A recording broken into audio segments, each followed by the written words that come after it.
Hello dear students, welcome in today's class. बच्चों, आज हम फिर से आपका एक न्यू चैप्टर स्टार्ट करने जाने वाले हैं। Okay, so this is your chapter number 12 and the name of the chapter is establishment of the British empire in India. ठीक है, ब्रिटिश एम्पायर का इंडिया में किस तरीके से एस्टेब्लिशमेंट हुआ था, यानी कि उनकी स्थापना, ये फिर कैसे वो यहाँ पर आए थे। ठीक है, ये सब डिस्कस करने वाले हैं हम। लर्निंग ऑब्जेक्टिव्स क्या क्या होंगे हमारे? First is establishment of the British power, second tactical policies of the British, third the first war of independence 1857, next failure of the revolt and then the consequences of the revolt, after that formation of the Indian National Congress का formation कैसे हुआ था, and then patriation of Bengal, after that स्वदेशी movement. ठीक है, सो ये सारे topics को आज हम डिस्कस करने वाले हैं। Okay, a few centuries ago Indian goods such as cotton, silk, handcrafts and spices etc was very popular in other countries। ठीक है, अब कुछ सेंचुरी पहले क्या था, इंडिया में जो भी सामान आता था जैसे कॉटन, सिल्क, हैंडक्राफ्ट, मसाले, ये सभी पॉपुलर थे अदर कंट्रीज में भी, जो भी हमारे इंडिया के गुड्स थे, सामान थे। ठीक है, Many foreign traders used to come to India for buying Indian goods। बहुत सारे फॉरेन ट्रेडर्स यानी कि जो फॉरेन से लोग थे, फॉरेन व्यापारी थे, वो इंडिया आया करते थे सामान को ले जाने के लिए। ठीक है, Many European traders also started coming to India in the 15th century और 15th century में कुछ यूरोपियन ट्रेडर्स भी इंडिया आने लगे। ठीक है, The first European to reach India through the sea route was Vasco da Gama। ठीक है, अब जो पहले यूरोपियन थे जो सी रूट से आए थे इंडिया, वो थे Vasco D gamma.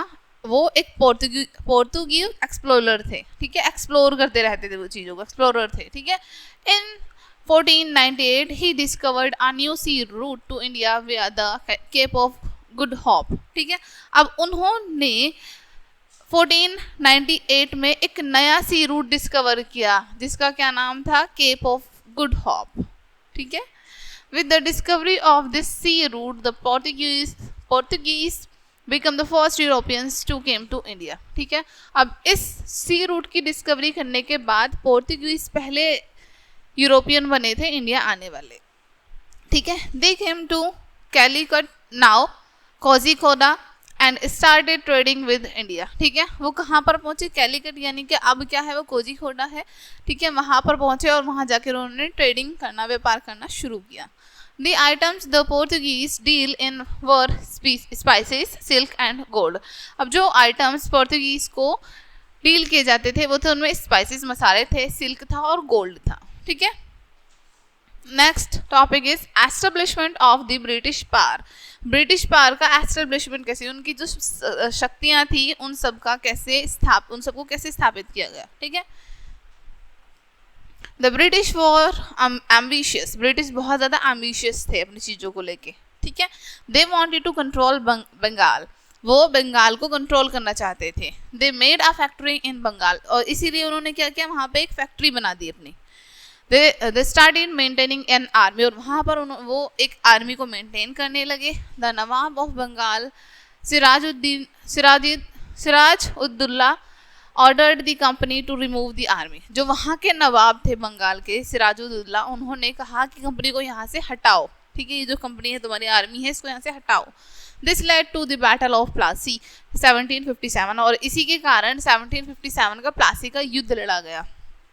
The British Army under Robert Clive won the battle। ठीक है, अब जो ब्रिटिश आर्मी थी वो बैटल को जीत गई। This was the beginning of the British rule in India और ये पहली शुरुआत थी ब्रिटिश के इंडिया पर रूल करने की। The Battle of Buxar took place in 1764। Buxar का जो युद्ध था वो 1764 में लड़ा गया था। The victory in the battle made the British East India Company the ruler of Bengal. ठीक है, अब फिर से क्या हुआ, ब्रिटिश जीत गए और वहाँ उसके बाद उन्होंने बंगाल को अपने कब्जे में कर लिया, वहाँ पर वो रूल करने लगे। Okay, thereafter they did not took back. उसके बाद उन्होंने रुकने के बारे में बिल्कुल नहीं सोचा या फिर पीछे देखने के बारे में बिल्कुल नहीं सोचा।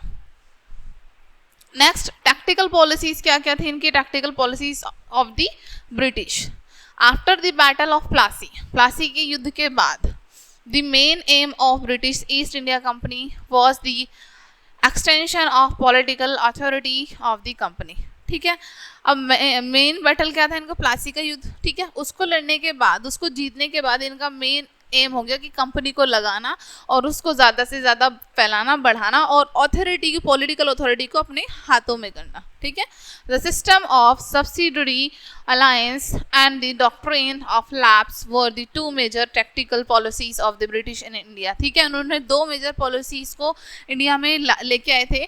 फर्स्ट था सब्सिडरी अलायंस एंड सेकेंड था डॉक्ट्रिन ऑफ लैप्स। ठीक है, next the policy of subsidiary alliance was introduced by Lord Richard Wellesley to bring the Indian states within the ambit of the British political power। ठीक है, so policy जो थी इन्होंने बनाई subsidiary alliance. ठीक है, इसको इंट्रोड्यूस किया था किसने, लॉर्ड रिचार्ड वेल्सली ने। किस लिए इंट्रोड्यूस किया था, इंडिया के जो स्टेट थे, उनके जो एम्बिशियस थे, उनको पाने के लिए।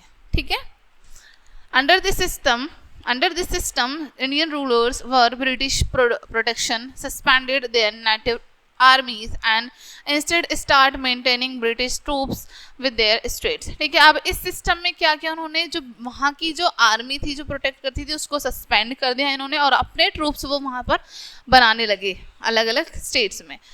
They surrendered control of their foreign affairs to British। उन्होंने जो फॉरेन लोगों के साथ जो भी उनके रिलेशन थे उन सबको सरेंडर करने लगे वो। In return the East India Company promise to protect them from the attacks of their armies. और उसके बदले में इन्होंने ब्रिटिश जो थे इन्होंने प्रॉमिस किया कि जो भी कोई अटैक करेगा आप पर उसको, उससे ये प्रोटेक्ट करेंगे आपको। ठीक है, जो भी एनिमीज इन पर अटैक करेंगे।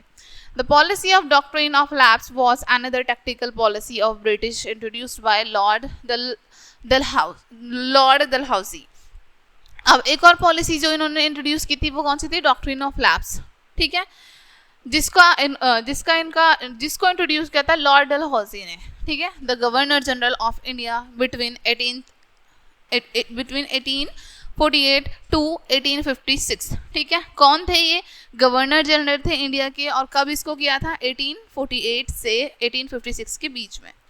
According to this policy, if a ruler of a state died without a natural heir, the state would be annexed to British territory। ठीक है, अब इनकी पॉलिसी के अकॉर्डिंग क्या था कि अगर कोई भी रूलर अपने जो उनके बाद शासक करेगा उस जगह पर, उसको चुने बिना, उत्तराधिकारी को चुने बिना ही उनकी डेथ हो जाती है या फिर वो मर जाते हैं। ठीक है, तो वो इस पॉलिसी के अकॉर्डिंग वो टेरिटरी ब्रिटिशों के पास चली जाएगी ऑटोमेटिकली। ठीक है, with the help of such policies the British annexed Jhansi and Nagpur.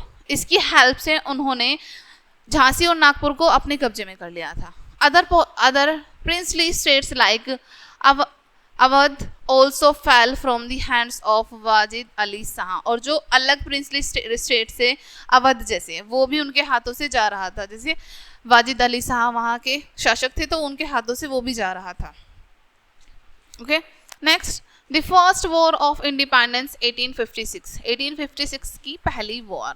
Before the revolt started there was several months of tension among Indian soldiers because of the newly introduced Enfield rifles। ठीक है, अब revolt विद्रोह शुरू करने से पहले कुछ महीने पहले ही जो इंडियन आर्मी थी उनके बीच में एक टेंशन आ गई कि वो जो नई राइफल्स को इंट्रोड्यूस किया गया है उसको वो लोड कैसे करेंगे।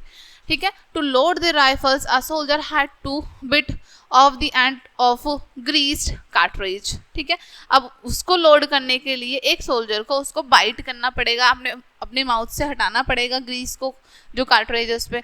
A rumour spread among the soldiers that the cartridge were greased with the fat of cows and pigs. ठीक है, और उस टाइम पर उन लोगों के बीच, सोल्जर्स के बीच में एक रूमर्स फैला दी गई थी कि जो कार्ट्रिज बनती है वो गाय और वो काउ एंड पिग के मीट से बनाई जा रही है, उनके फैट से बन रही है। This was against the sentiments of both Hindus and Muslims, ये दोनों ही हिंदूज एंड मुस्लिम दोनों के सेंटिमेंट को उन्होंने हर्ट किया. So the rumour angered both of them, इसलिए इस रूमर्स की वजह से दोनों ही लोग, हिंदूज भी एंड मुस्लिम्स भी, दोनों बहुत ज़्यादा एंगर हो गए, बहुत ज़्यादा गुस्से में आ गए. ठीक है, यहाँ पर आपको पिक्चर शो की गई है हमारे डिफरेंट.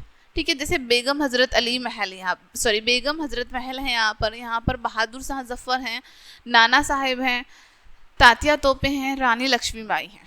ठीक है, जितने भी हमारे रिवॉल्यूशनरी रहे हैं. Next, on 29 March 1857 a soldier Mangal Pandey attacked a British officer near Calcutta, now Kolkata. ठीक है, 29 मार्च 1857 को एक सोल्जर, ठीक है, एक सोल्जर ने जिनका नाम था मंगल पांडे, उन्होंने अटैक किया ब्रिटिश ऑफिसर पर कलकत्ता में, जो कि अब कोलकाता है. ठीक है, there was whispered widespread discontent and anger among the Indian soldiers when Mangal Pandey was hanged on 8 April 1857. ठीक है, अब वहाँ के जितने भी सोल्जर्स थे मंगल पांडे को फांसी देने के बाद बहुत ज़्यादा गुस्से में आ गए. On 10 May 1857 soldiers in Meerut shoot down their commander and marched to Delhi and pursued the last Mughal emperor Bahadur Shah Zafar to lead the revolt. ठीक है, अब उसके बाद उन्होंने क्या, 10 मई 1857 को जितने भी सोल्जर्स थे उन्होंने अपने कमांडर्स को किल कर दिया, मार दिया, और वो उन्होंने एक मार्च शुरू कर दी दिल्ली से. ठीक है, और वो कहाँ पहुंचे, मुगल एम्परर बहादुर शाह जफर के पास, उनके साथ रह के उन्होंने ये रिवॉल्ट शुरू किया. ठीक है, the revolt spread rapidly to other parts of India. अब ये जो रिवॉल्ट था, विद्रोह था, वो बहुत जल्दी से इंडिया के अलग अलग पार्ट्स में फैल गया. Different leaders led to the revolt in different parts of India. अलग अलग तरह के जो लीडर्स थे वो अलग अलग तरह का रिवॉल्ट का नेतृत्व करने लगे इंडिया में. Some of the prominent leaders were Nana Sahib, Tatya Tope, Rani Lakshmibai, Begum Hazrat Mahal and लिकात Ali. ठीक है, अब उनमें से आपको कुछ यहाँ पर नेम बताए हैं, उनमें से कुछ लीडर्स के नेम यहाँ पर बताए हैं. ठीक है, but the British has superior weapons and great military strength. लेकिन जो ब्रिटिश थे उनके पास बहुत सारी वेपन्स थे. ठीक है, और मिलिट्री थी बहुत ज़्यादा. Many Indians also sided with the British, और कुछ बहुत सारे इंडियंस भी ब्रिटिश के साइड थे. They revolt also known as the first war of independence. और ये जो रिवॉल्ट थी इसको किस नाम से जाना गया, फर्स्ट वॉर ऑफ इंडिपेंडेंस की फर्स्ट वॉर के नाम से. was finally crushed by the British, जिसको ब्रिटिश ने क्रस्ट कर दिया, बिल्कुल ख़त्म कर दिया था. However, they were very alarmed. उसके बाद हालांकि वो बहुत ज़्यादा अलार्म्ड हो गए थे.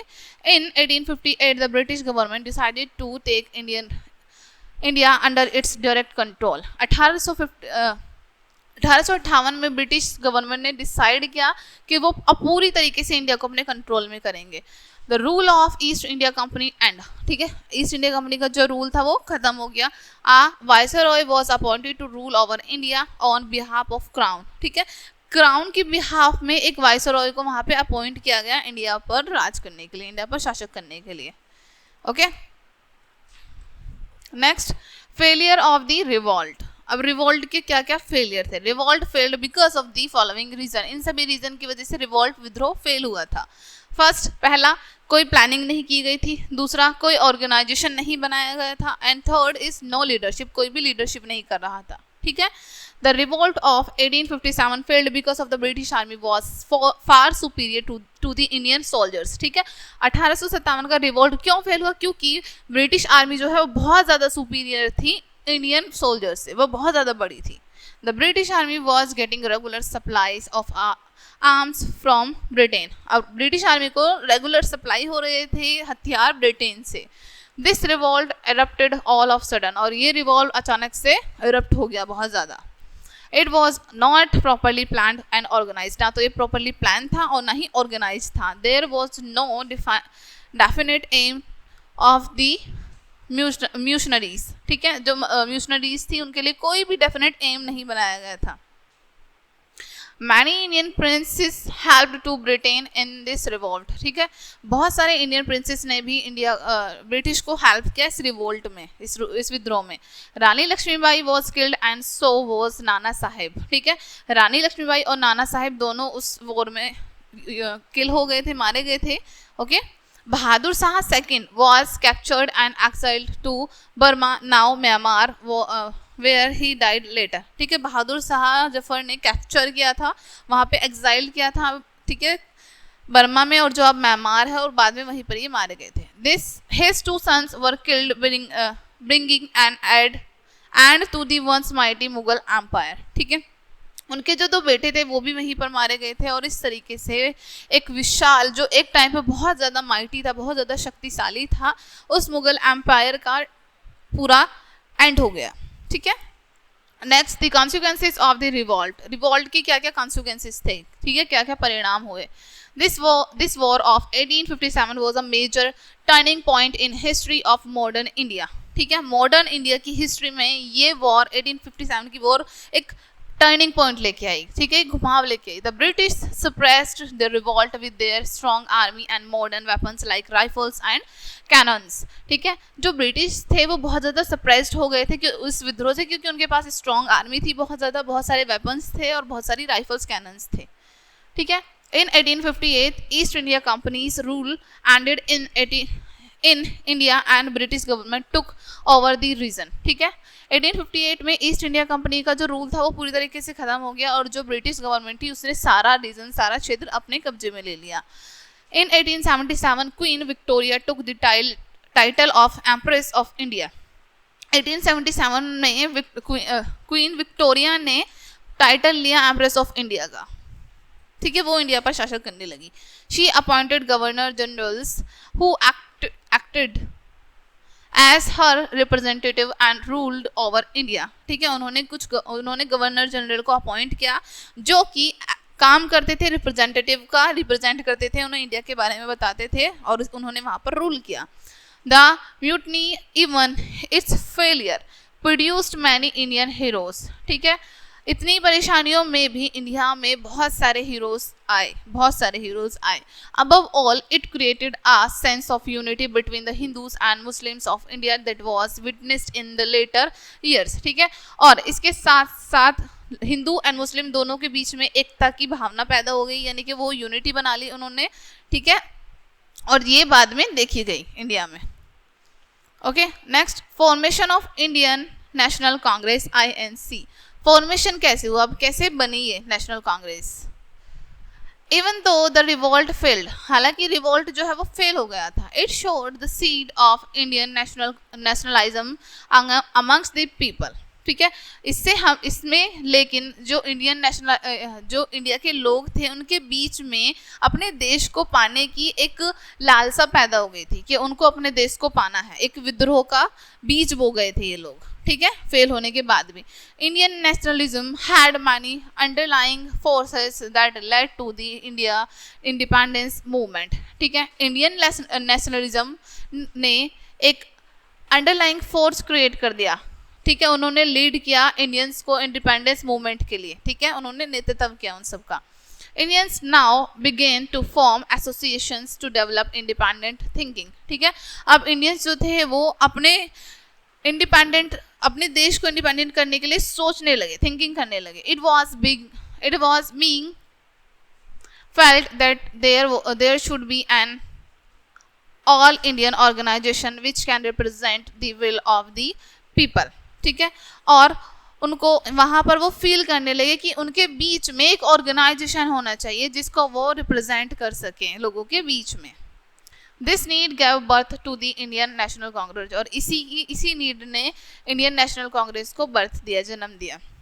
ठीक है, इन 1885 A.O. Hume, a retired IAS officer, founded the Indian National Congress. ठीक है, 1885 में A.O. Hume, ये एक रिटायर्ड IAS ऑफिसर से, इन्होंने इंडियन नेशनल कांग्रेस को पाया. Sorry. Its aim was to draw the attention of British rulers towards the difficulties. ठीक है, इसका एम था कि ब्रिटिश रूलर्स को अपनी तरफ अट्रैक्ट करना है और यहाँ की जो डिफिकल्टीज है वो बतानी है हमें. And demands to Indian people, और जो इंडियन पीपल की डिमांड है वो सभी उन तक पहुँचानी है. The first session of the Congress was held on December 28, 1855 in Mumbai with W.C. Banerjee as president and A.O. Hume as general secretary. ठीक है, अब यहाँ पर आपको बताया है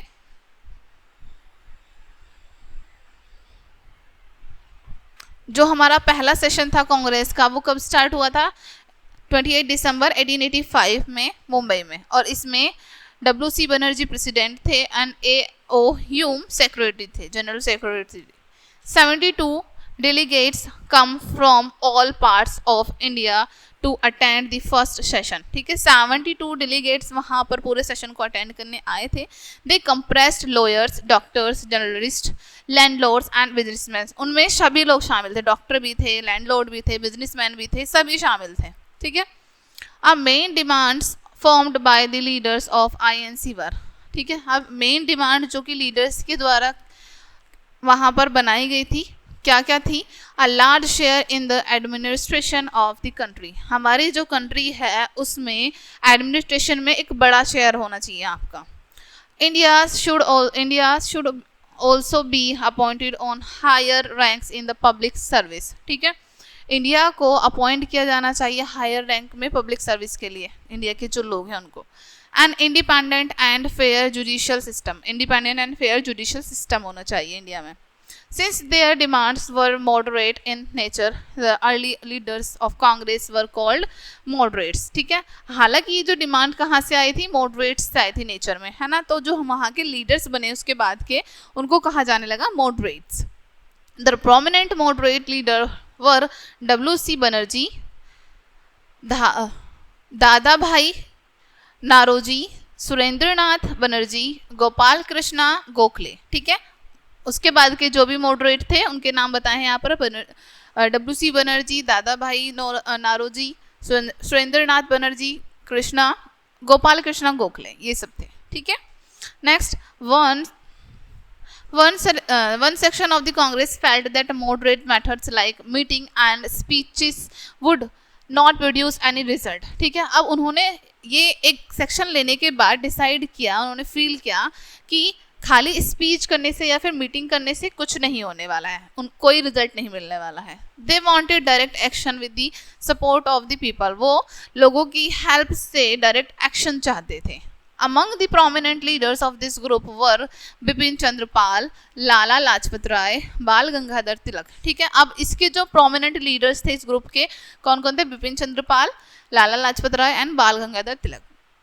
these three leaders often called Lal Bal Pal, ठीक है। इन तीनों लीडर्स को अक्सर कहा जाता था लाल बाल पाल, ठीक है, जो कि जिन्होंने क्या किया, रिप्रेजेंटेटिव थे एक्सट्रीम ग्रुप्स के, अलग अलग ग्रुप्स के रिप्रेजेंटेटिव थे ये, ठीक है। Next, partition of Bengal, lord Curzon adopted the policy of divide and rule to weak the political influence of the extremists, ठीक है। लॉर्ड कर्जन ने अडॉप्ट की एक पॉलिसी जिसको कहते हैं डिवाइड एंड रूल, यानी कि तोड़ो और रूल करो, ठीक है, फूट डालो और रूल करो उनमें बेसिकली, जिससे उन्होंने सोचा कि वो इंडियन पॉलिटिकल इन्फ्लुएंसर जो भी हैं उन सबको वीक कर देंगे। ही proclaimed the division of Bengal on 16 October 1905 on the basis of religious के बेस पर उन्होंने बंगाल में बंटवारा करना शुरू किया। This proclamation of Lord Curzon was neither liked by Muslims nor by Hindus, और ये जो प्रोक्लेम लॉर्ड कर्जन लेके आए थे इंडिया में, ना तो वो मुस्लिम्स को पसंद आया और ना ही वो हिंदूज को पसंद आया। Huge demonstration were organized against this division, ठीक है। इस डिवीजन के अगेंस्ट एक बहुत बड़ा डेमोन्स्ट्रेशन का ऑर्गेनाइजेशन किया गया था। Both the Hindus and Muslims United and demonstrated against the proclamation, ठीक है। दोनों ने, हिंदू ने भी एंड मुस्लिम ने भी, दोनों ने एकजुट होकर डेमोन्स्ट्रेट किया इस प्रोक्लेमेशन के अगेंस्ट, ठीक है। नेक्स्ट, स्वदेशी movement, The Indians rose in open revolt against the participation of Bengal, ठीक है। इंडियंस में एक ओपन रिवोल्ट छिड़ गया था पार्टिसिपेशन ऑफ बंगाल के होने पर। At a huge public meeting in August 1905, it was decided the British goods would be boycott, ठीक है। एक बहुत बड़ी पब्लिक मीटिंग जोड़ी गई 1905 में, और वहाँ पर डिसाइड हुआ कि जितना भी ब्रिटिश की तरफ से हमारे पास सामान आता है उसको हम बॉयकॉट कर देंगे, उसको हम नहीं खरीदेंगे, उसको यूज़ नहीं करेंगे। इट वॉज नेम्ड द स्वदेशी मूवमेंट, और इसका नेम क्या रखा गया, स्वदेशी मूवमेंट, यानी कि अपनी देश की चीज़ों को यूज़ करना है। Women and students took a leading part in it, women and students ने एक बहुत बड़ा पार्ट निभाया इसमें।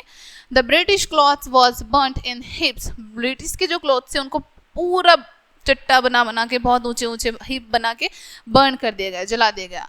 The Swadeshi movement soon spread to other parts of the country like Bombay, Poona and Madras. ठीक है, स्वदेशी मूवमेंट जो था वो जल्दी ही इंडिया के अलग अलग पार्ट में भी फैल गया, Bombay, Poona and Madras. The British ruler could not suppress this movement and finally abolished this scheme to participation Bengal in 1911। British rural जो है इससे सप्रेस्ड नहीं हो पाए, ठीक है, इस मूवमेंट से, और फाइनली उन्होंने एबोलिश कर दिया ये इस स्कीम जो थी पार्टिसिपेशन की बंगाल की 1911 में। The movement actually help in the establishment of textile mills, banks, hosiery, तंबाकू, सॉप फैक्ट्रीज ईटीसी। इस मूवमेंट ने हेल्प की नए नए हमारे ट्रेड्स को एस्टेब्लिशमेंट करने के लिए, उनकी स्थापना करने के लिए, जैसे मिल्स बनाए गए, बैंक्स बनाए गए, ठीक है, हॉजरी, तंबाकू, ये सब चीज़ें इंडिया में बनाई जाने लगी। ओके डियर स्टूडेंट्स, ये चैप्टर आपका यहीं पे एंड होता है। आई होप चैप्टर आपको अच्छे से समझ आया होगा। मिलते हैं नेक्स्ट वीडियो में एंड थैंक्स फॉर वॉचिंग।